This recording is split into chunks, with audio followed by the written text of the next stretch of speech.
Okay. We usually record these meetings so that people who signed up for the meetings and don't come, we send off the recording to them so they know what was going on. I was just saying, Sue, that we have 20 people registered for today, but who knows how many will eventually show up, or if we're just the 4 people and we're the right 4 to change the world today. So that'll be good. So I'm wondering, Sue, I know I always put this burden on you, but if you could just give us a few minutes to focus, that would be great. And Merida, if you keep one eye open and just to let people in if someone comes, that would be great too. Thank you. Thank you. And I'm looking forward to meeting Susan and Merida. So yes, you have a few moments of mindful awareness. And I'd love to ring my little bell that I got in Plum Village, tiny, tiny little bell. And I hope you'll be able to hear it. And then I'll lead you in just a little meditation, and we'll enjoy some self-care time. So here we go.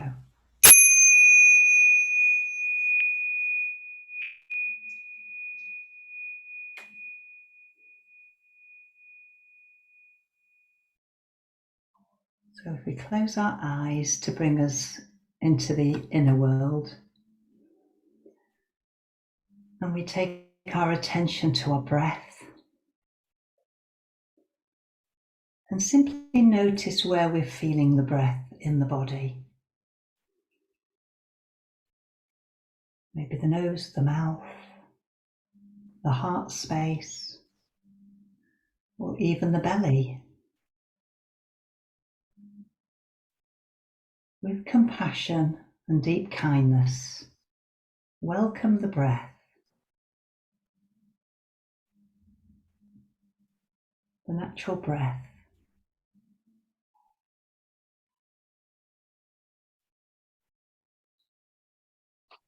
Be present to the movement of I am breathing in and I am breathing out.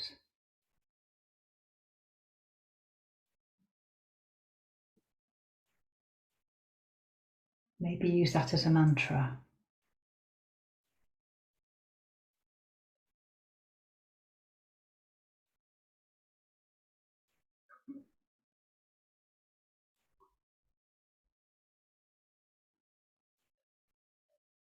And then regulate the breath so the in and the out breath are the same. Maybe counting 5 in, 5 out, with the attention on the heart space.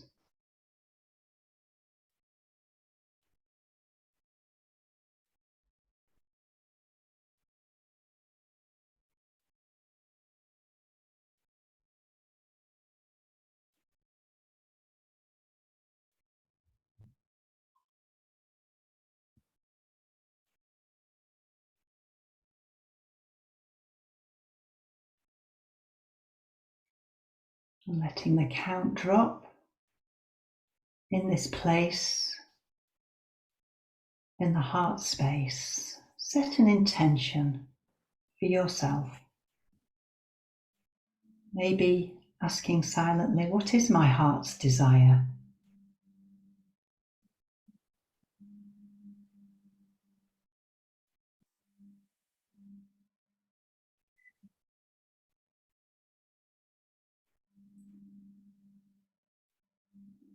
And letting that go. Using a smile to the lips and breathing in through the smile. Feeling the kindness flood the body and the mind and the soul.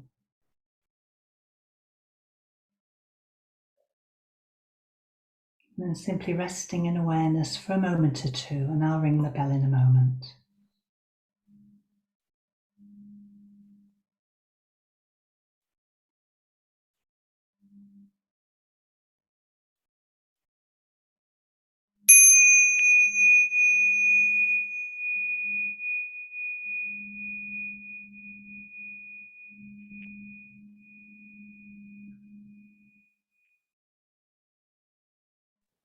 And when you feel ready, slowly open your eyes and we greet each other. Okay. It's a small but mighty bell. Can you really hear it? Yeah. Wow, good. Tiny wings, just a bit bigger than, you see my hand here. Mhm. Beautiful. What is it made out of? I don't know, it comes from Japan. When I was in the shop at Plum Village, they said that this is the nicest sound that they've got that emulates the big, the big one that they ring. And it's got a little rose quartz here, tiny.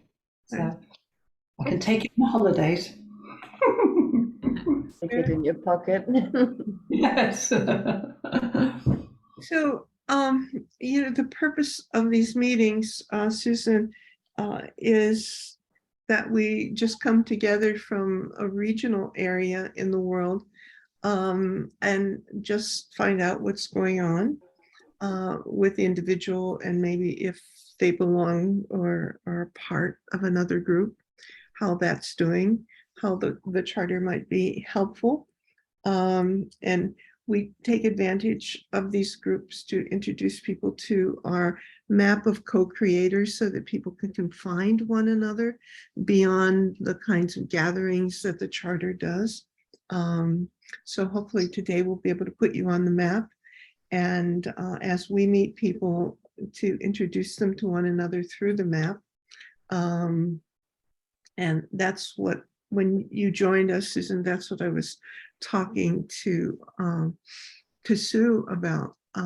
Last night, I had a meeting with a person I've not known well, but she discovered the charter and wanted to see, because she leads, I think, 4 what she calls wisdom circles. And she's been doing it, as I mentioned, for 30 years. And she wants the people that have been a part of some of these groups for 4 or 5 years to move on and to find other people and to share what they've learned. And so I showed her the map last night. And then, in our conversation, I said, you have to meet Sue Cooper, because I think you have a lot in common. So that's one of the functions of the map. But we need to get to know you, Susan, first, I guess. So if you're open to telling us a little bit about yourself. Yeah, I feel somewhat in the spotlight because there are so few of us, but that's okay. That's okay. Yeah, so as I said, I'm in Scotland, in Perthshire, which is a beautiful part of Scotland. I'm from Glasgow originally. I've lived around the UK and I've worked across the world. So well, I'm definitely Scottish. I'm definitely a citizen of the world as well. And I'm actually just about to head off to Italy to live there for 6 weeks as a wee experiment.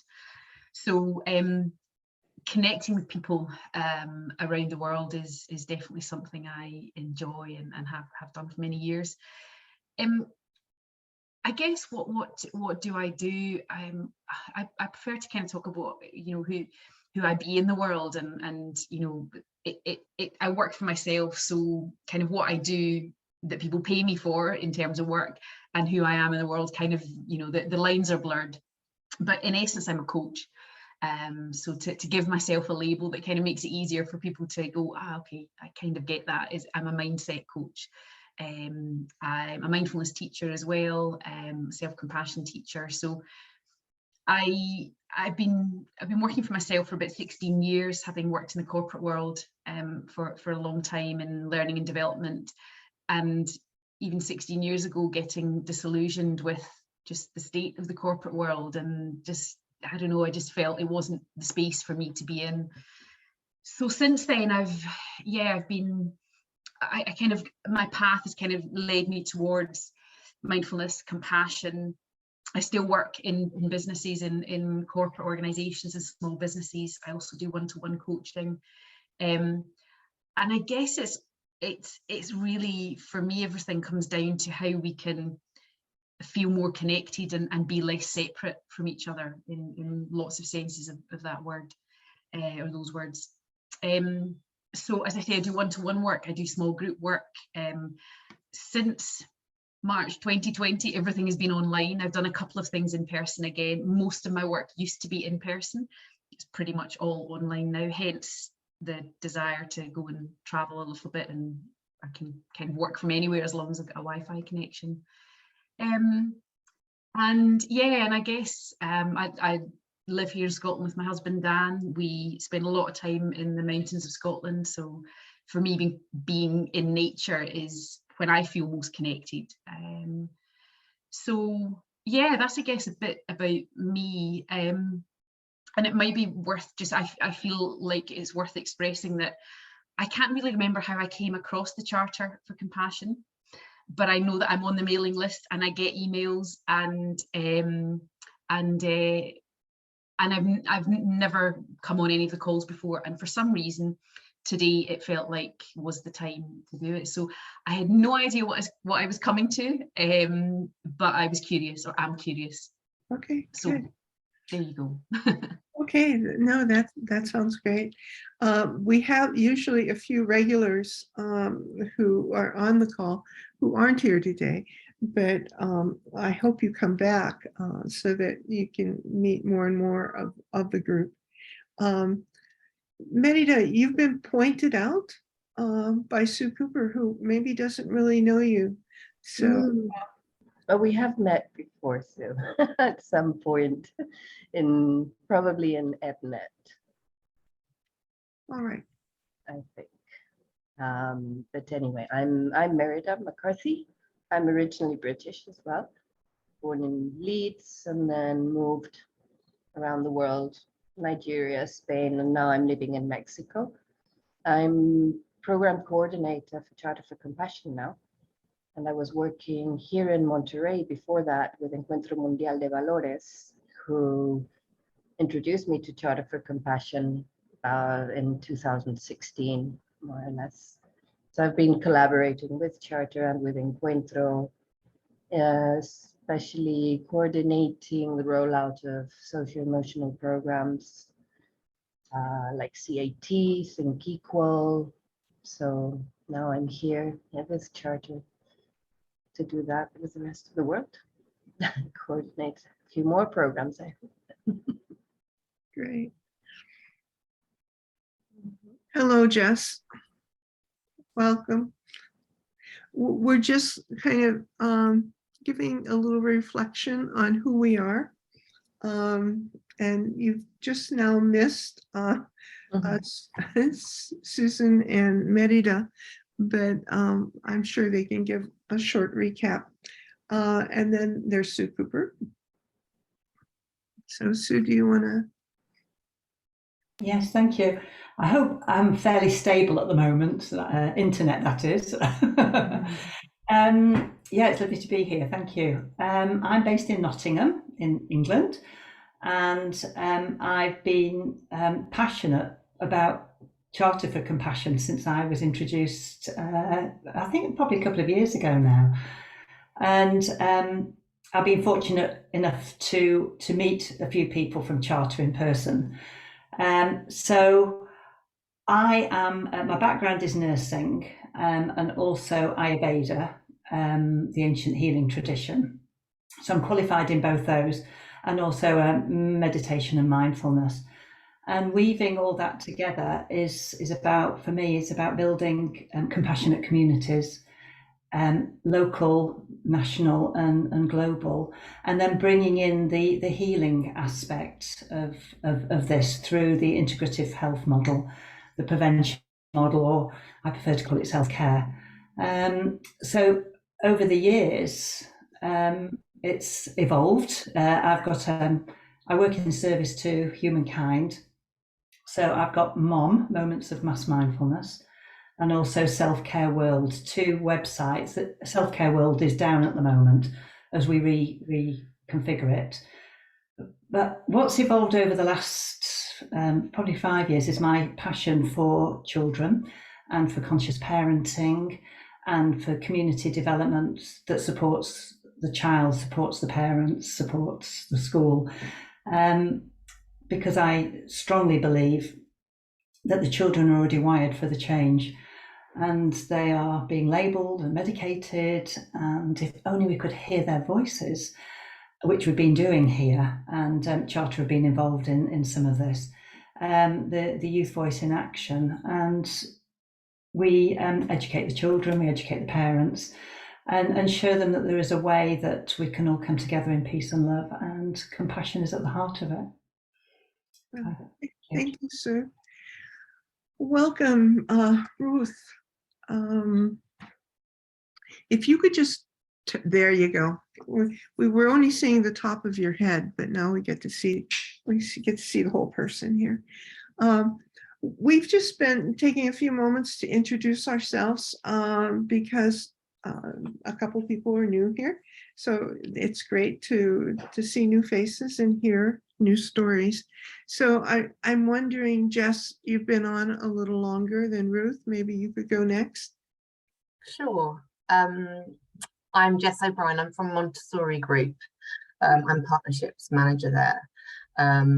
I've been with the group for about 9 months, but I'm aware of our work, partnership work with Charter for Compassion. I know we had a presence at your conference, online conference, I think it was in May. Mhm. I'm representing Montessori Group here today because we're keen to keep connected with Charter for Compassion. It's hugely relevant to Montessori principles and the social and emotional learning that Montessori practice promotes, but also as an organisation, Montessori Group is increasingly more focused on social impact work and having, I guess, more of an impact than just through education, really. And compassion and personal relationships is a huge part of that. So that's me. Great. I'm sorry if you already said, but where are you in the UK? I'm in Brighton. Oh, okay. I have fond memories of Brighton. It's wonderful. Yeah. Ruth, tell us about yourself. Oh, and your microphone is off. There you go, I think. That's better. Yeah. Well, I thought I'd join this just to really learn about Charter for Compassion and learn a bit more about what's going on in the world, having been retired from teaching for how long? 25 years, I suppose. So it's just a matter of I'm wanting just to know a bit more about what's going on in the world. And from what I've heard you saying so far, it's the right place to try and find out what's going on. So, lifetime in teaching and then time retired, doing various things, mostly, I suppose, to do with church, but not entirely. I did some CAB work and things of that sort, and and did a lot of work with bereavement as well. So I'd love just to listen to the rest of you, if I may. I really haven't a lot to contribute, I think. Right. But I do Sounds like you have a lot to contribute. Thank you for coming. I'm Marilyn Turkovich, and I'm the director of the Charter for Compassion. So it's interesting because a journalist I had lunch with once a few years back and said, he started out by saying, tell me, what is it like to have the best job in the world? And he really stopped me in my tracks. And I said, oh, wow, that's probably true. Because I mean, the Charter is so international. One of the things that we try and do is have these meetings, regional meetings, as much as possible. But like you, Ruth, I've been in education all of my life because I consider being part of the Charter an educational venture as well. And I think I've covered the gamut in education, from being a 4th grade teacher to being a high school teacher, a curriculum coordinator, a principal of a rather large school in Chicago, and what people would say a tough neighborhood. And then I went into teacher training for a number of years, working with 14 different colleges in a consortium and running a residential program for new teachers. So that's my background, and I bring a lot of that, I think, to the charter. But maybe just a couple highlights, and Merida can chime in, because this is the time of the year where we're finishing up what we had planned for the year. And now we're talking about what's next year going to be and how will it be. And I think that some of the highlights that we are moving towards, and as I said earlier, that we have this map of co-creators, and I'd like to show you the wisdom book, because I think that each one of you can be contributors to that book. The other thing that we'll be launching on September 10th and 11th is an effort of conversation that we have had for almost 2 years with young people.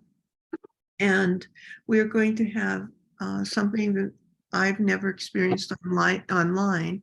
I've had the experience of being a part of open space technology physically, but we are going to have the launch of Youth Collaborating for Compassion with open space technology, meaning that people come and they're coming to a Zoom meeting, and basically you don't have an agenda. You ask people if they would want to step forward, or in this case, raise their hand and say what they are most passionate about, or grieving about, or concerned about. And they indicate that. And I'm only guessing that this is the way we're going to do it. And then we'll break into rooms, and people will just have an opportunity to talk among themselves. And then after a period of time, we'll regather and ask the group not so much to do a summation of what they experienced in the group, as much as to make a decision of, do they want to switch and go with a person who was concerned about eliminating nuclear weapons from the world, considering the situation right now in the Ukraine, as bombing is happening across the Russian and Ukraine's next to the largest power plant in Europe. So that's what we'll be doing with youth. And then from there, we will be launching a second phase where youth will have their own map of co-creators with different fields, so that they too can then move about and talk with one another across boundaries, which is probably the best thing about the map of co-creators. It's not only talking across boundaries, but you can find that there are people in your locale that are, kind of curious and interested in maybe the same kinds of things that you are interested in. So that's part of our work with youth. And then we're getting ready for a big gala, which is the 5th year that we've done it. And it's our opportunity to celebrate and to celebrate extraordinary individuals. And this year, in fact, we have, well, no, we can't, you can't claim her, but I mean, the world can claim her. We have somebody from Ireland who is one of the recipients. And so a lot of care, a lot of time is put into the gala because of the fact that, last year, for example, we had 9 people, actually 7 people, 2 organizations that we recognized. And, as you commit to these people to celebrate their lives, you also commit to saying, we believe so much in what you're doing that we want to continue to be a part of that. So, for example, one of the honorees that we had last year was the Parents Circle in Israel and Palestine.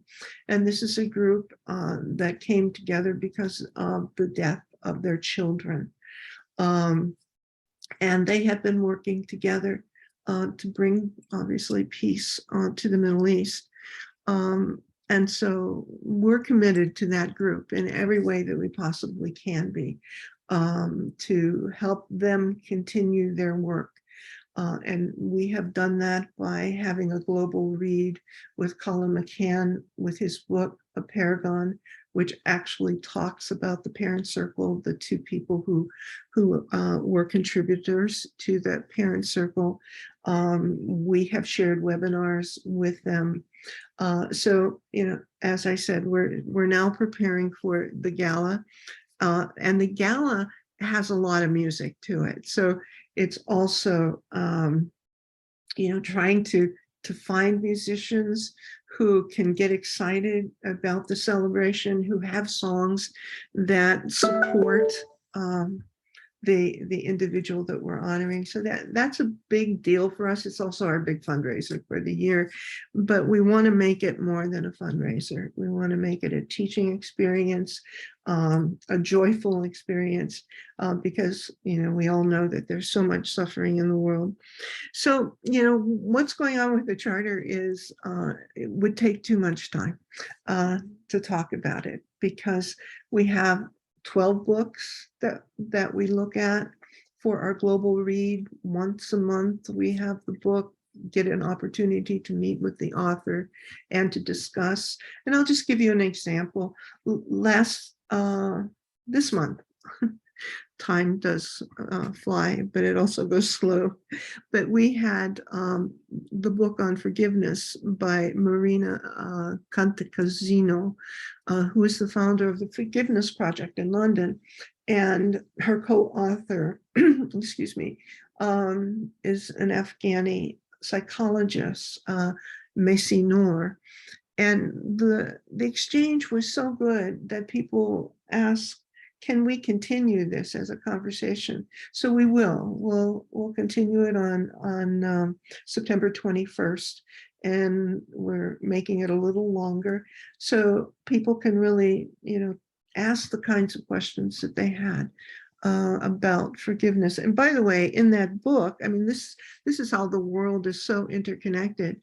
One of the people that they highlight in their book on forgiveness is Rovi Demilan from Israel, and she's one of the founders of the Parent Circles, the group that I talked about that we gave the humanitarian award to.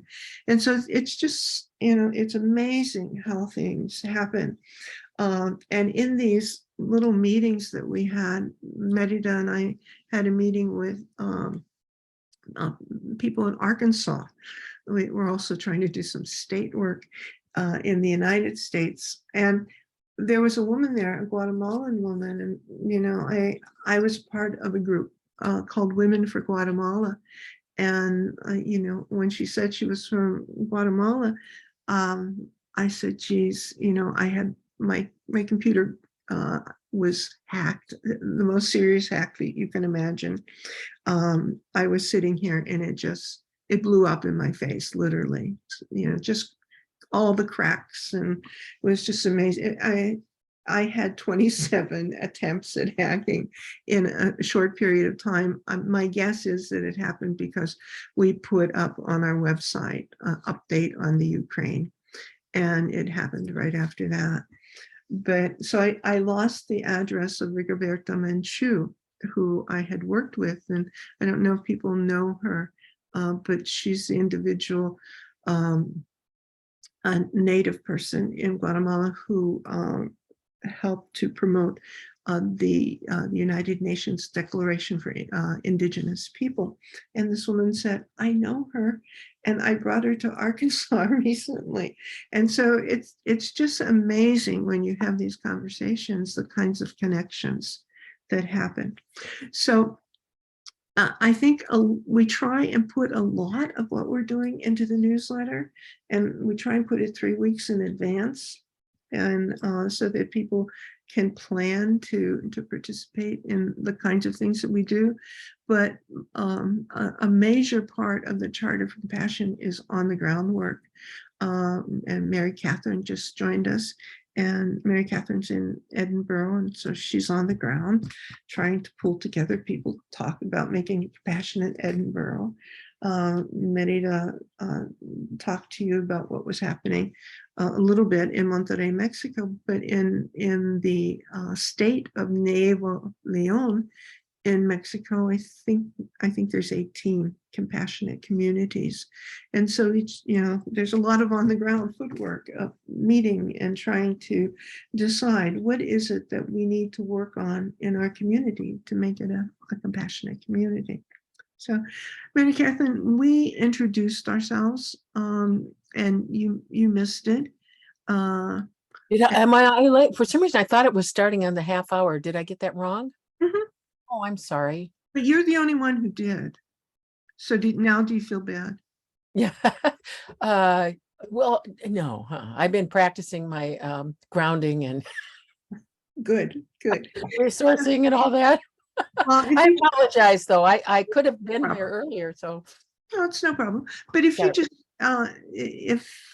you just let people know who you are, and Oh. then maybe you'll find out a little bit about people, because I'm going to try and ask for a couple volunteers for the map. And so you'll get to know people a little bit. good. Thank you. Because I'm sorry I've missed some of you I know, but several I don't. So nice. Well, I'm Mary Catherine Burgess from and I'm living in Edinburgh, originally from Iowa and Nebraska. But I've been here about 20 years, and I've tried to work with a smaller group of people here in the Edinburgh area to start a compassionate Edinburgh. And it's been slow, and it's had its ups and downs, which makes sense. We have a little website, but it's still just sitting there, but it's at least there. So yes, I mean, there are bits and pieces that we've been trying to do, and sometimes we're active and sometimes we're just having to swim around and find out what might be possible. So I don't know how much more you want, but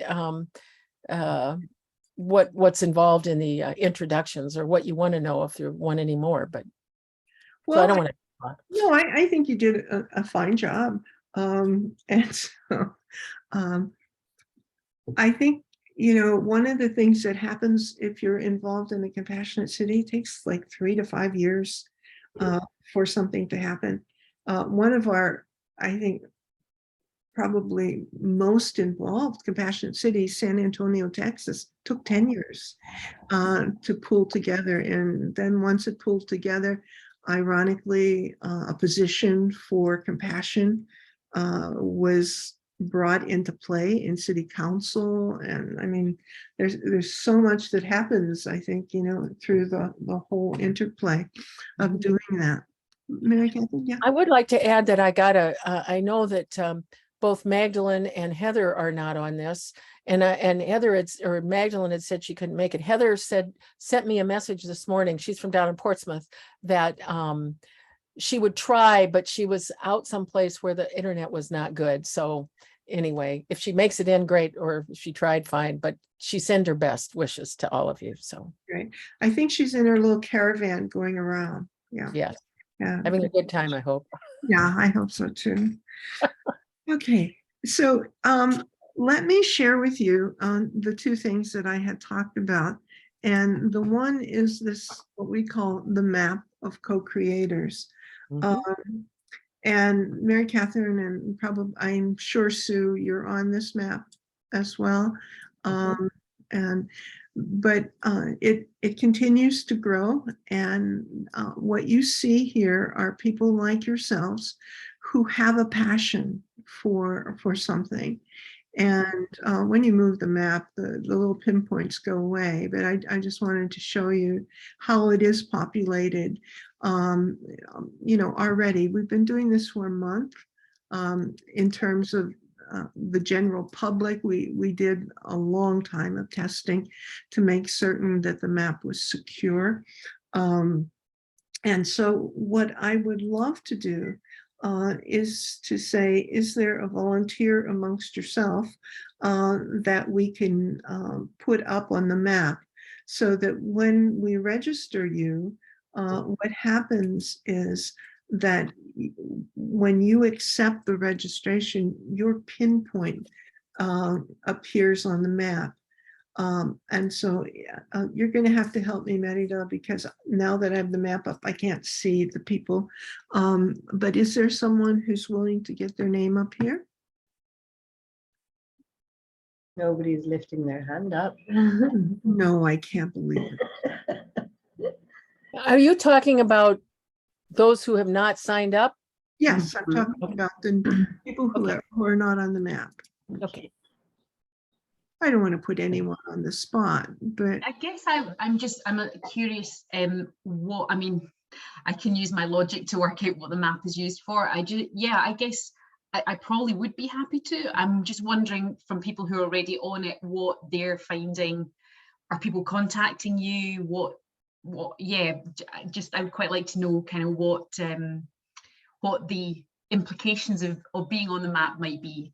The good and the maybe not good, if there are any not good. I don't I know. haven't had any. No.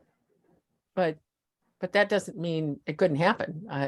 Some people have reported like maybe traveling to an area and checking who is in the compassionate movement there. Others have found neighbors that they didn't know about.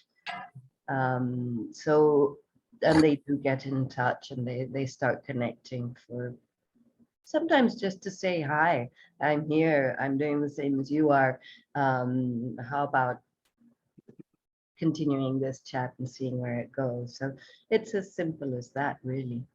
Well, I think it is simple. And at the same time, it's an opportunity, like, for example, I think after we have the youth gathering on open space, we might find that there is intense interest in a particular topic.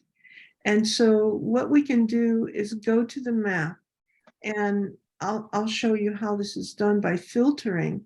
And we can find people who have similar interests to our own, and we can see them on the map and then make a decision to see if we want to contact them.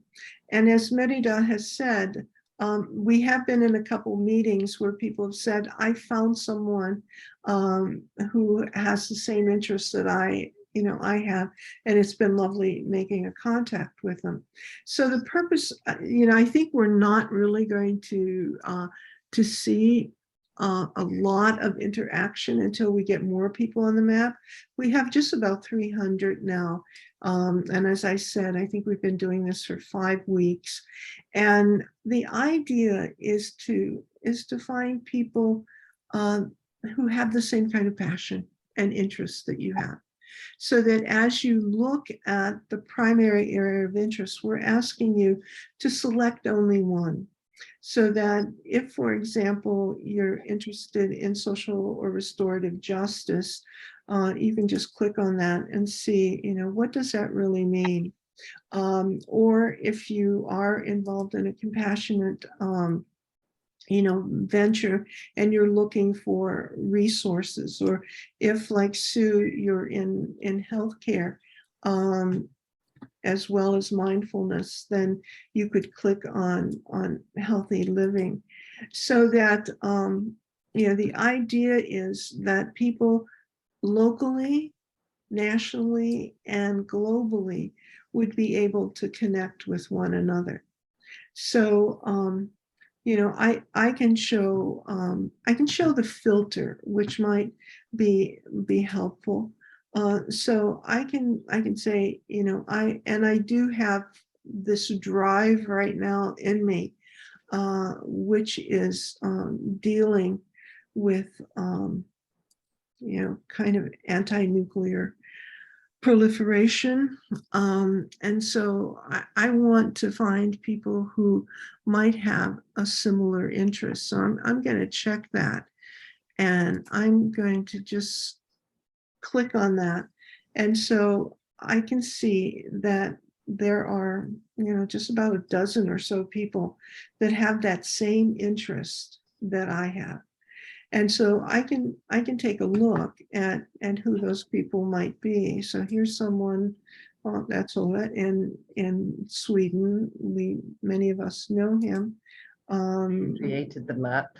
He helped create the map. Here's Christian, who I don't know, who is in Norway. But let's see if maybe I want to talk and have a conversation with Ola and with Christian, and I don't know who this person is. You have an option, but I want to include that person. I want to see, because I'm interested in places that have nuclear sites. I don't know why this isn't letting me. Well, I was going to click on India, but I'm having a little, I'll have to probably, here we go, lift it up and click on that person. And so I'm going to select that person. And so when I select people, then I can send an invitation. And I use, obviously, it's my email address. And then I just tell them of my question or my concern or my involvement in Voices for an Anti-Nuclear World, and see if perhaps they want to be involved, or what's happening in their country around conversation about this. So this is a way to really involve yourself and make connections with people around the world. I'm going to refurbish this, and your email address never shows up. And no one can change what your interest areas are. You can't even change it. You would have to go in and deregister and then register again in order to make any changes. It's one of the ways that we feel that we can be somewhat foolproof around the map. So I don't know if that helps answer your question or not. Yeah, it does. It does. Thank you. Yeah. Okay, so are you interested in signing up? Yeah, why not? Okay, good. Okay, so now we are asking for your email address, and that's so that it doesn't show when people look for you, but the system will send the email to you if you've been selected by someone to receive something. So I'm would just you? conscious this is being recorded, so I'm not sure about this seems it's quite a lot of personal details there. So Yeah, another way around is that I put the link in the chat. yeah, I can go and do it afterwards. So you could do it yourself if you Yeah. want to. Yeah, I'll Okay. do that. Yeah, Okay. thank you. Okay, Mhm. and we'd encourage you all to do that. Now, let me share. I'm going to just stop there because I always know that Zoom is not kind when it comes to, oh, I have to find another way. This is the back entrance to our website. Okay, I'm going to share again, and I'll bring you along in the sharing. So one thing I learned last night in introducing the charter to the individual I talked about earlier was, and I realize how important it is. If you go to our homepage, and this actually is on every one of our pages on the charter, this is a roadmap really to everything that's on the charter site. And it's at the bottom of the page. So whenever you think, geez, what do I want to find out? You can come down here, and here you'll have links to the charter Board of Trustees, the staff, historical moments, Karen Armstrong, there's a lot of stuff there, our strategic partners, and then our related websites. We are the Charter for Compassion, but we participate in the creation and the ongoing nature of all of these other websites, so that it's another way to see what our involvement is. And then all of our publications. So and then as you're at the bottom, you see the navigation bar, and here are our 12 sectors out of which we work. All of the programs, some of which I talked about today, the galas here, the Global Read. We have a film series that's 1 film a month. So the youth initiative. So all you have to do is just kind of look at this, even though we have 9,000 pages on this website or so, this is the way to get to them all. But here's our grassroots wisdom book. And this is where I think each one of you obviously perhaps has a story that you can share. And the idea of sharing the story is that this is a program, a project, something that you experienced or something that you know about. And so what we have is small, let me go to education since a number of people are in education. But as you can see, these are our 12 sectors, and I'm not seeing that. There we go. My computer, my internet's very slow. We've only done this for about 3 weeks. We probably have about 100 short entries in here.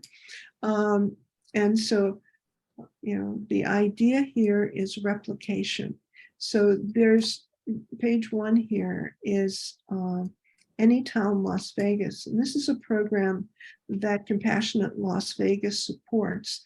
And teachers in schools recommend students to be a part of this program in the summer. And the majority of students who make their way to the program are people who have caused a little bit of problems in their schools. And this is a leadership program.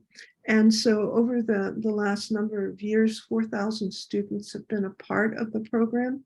And they deal in circles and mindfulness and go through leadership opportunities. In each one of these stories, there's a link so that you can learn more.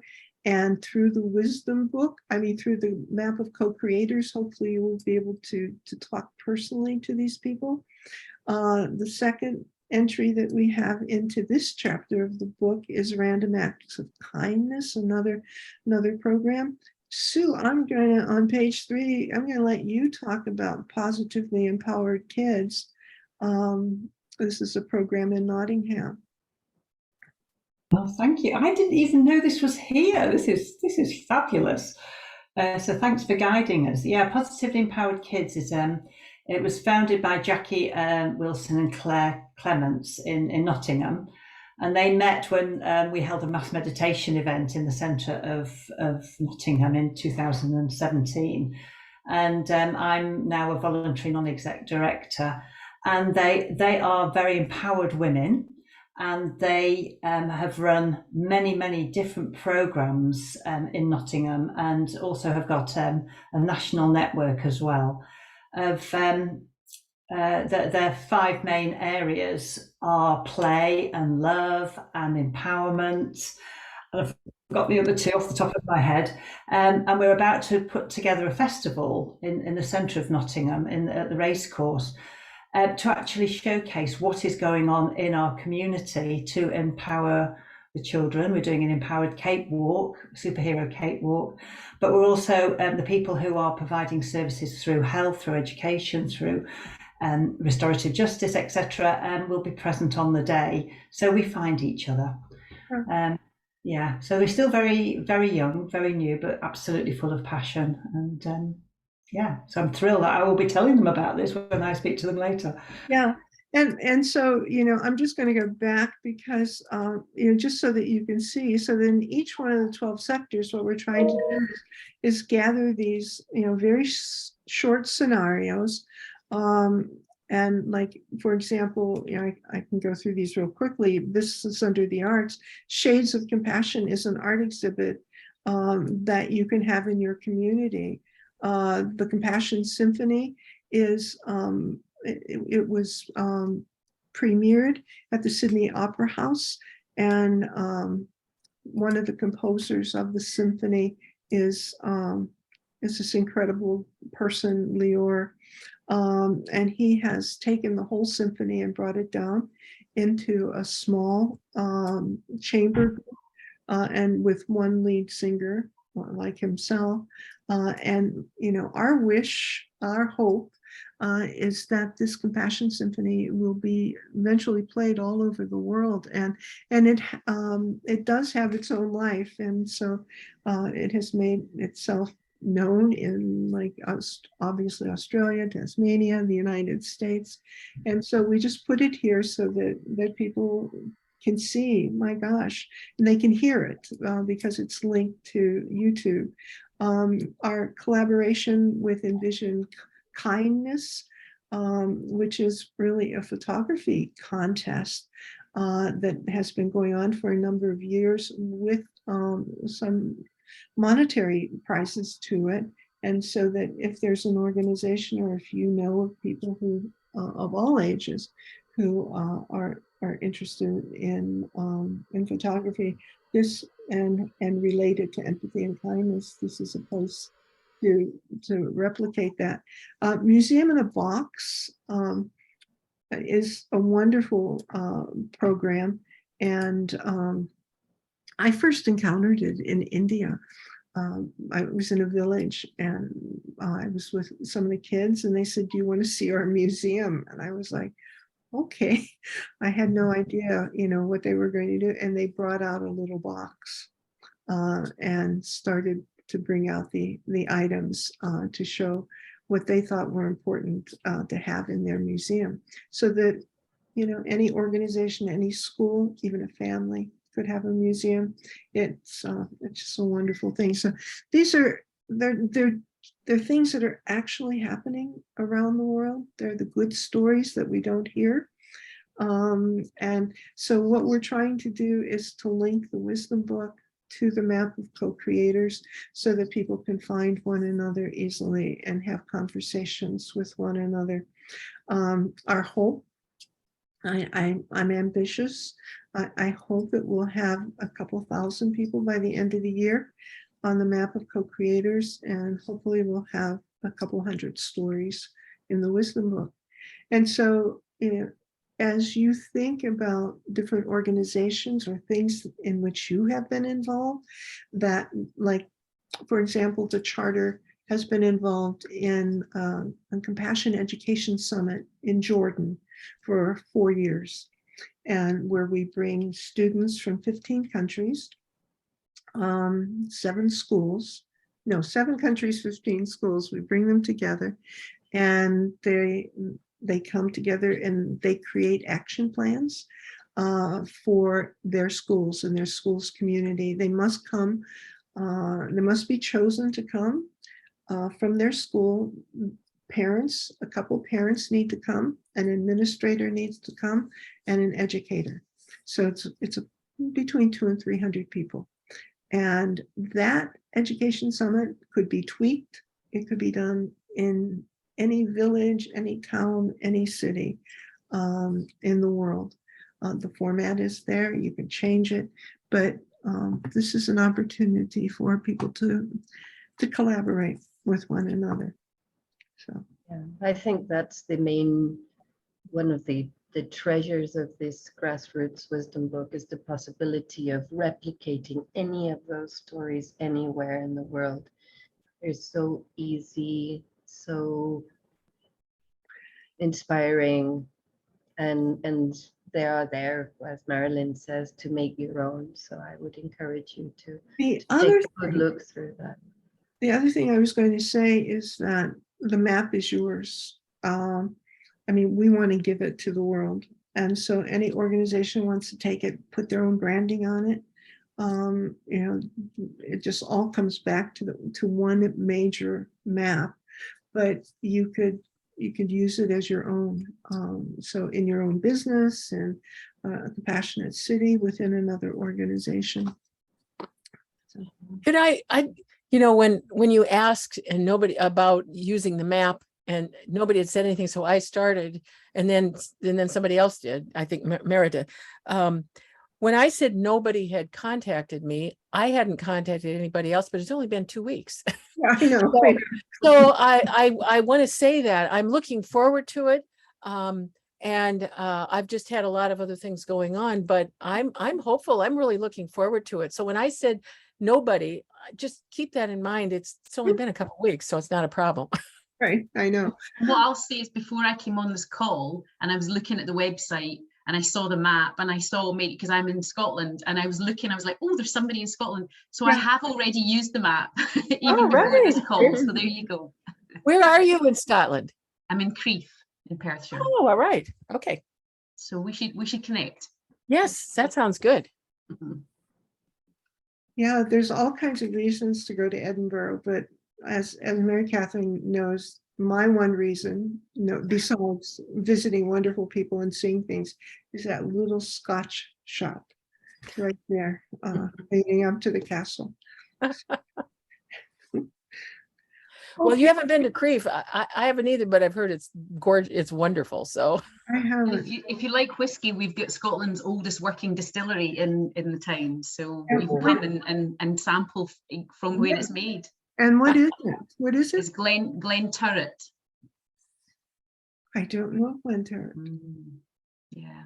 Uh, It's small. It's a small distillery, so I don't know how widely they export, but it's Scotland's oldest working distillery.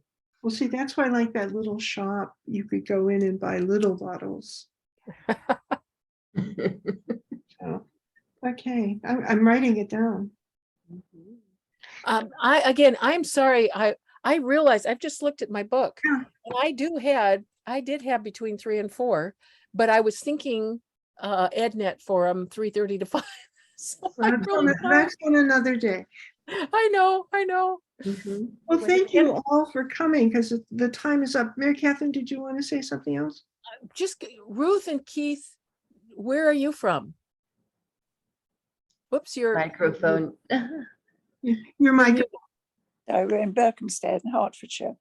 Oh, okay. Thank you. All right. I won't keep you, but thank you very much. I do hope you all come back the next time, because this is a wonderful group, and as I said, there are a number of other people who usually are part of it, but How frequent are they? every 4 to 5 weeks. Okay. Mhm. Perfect.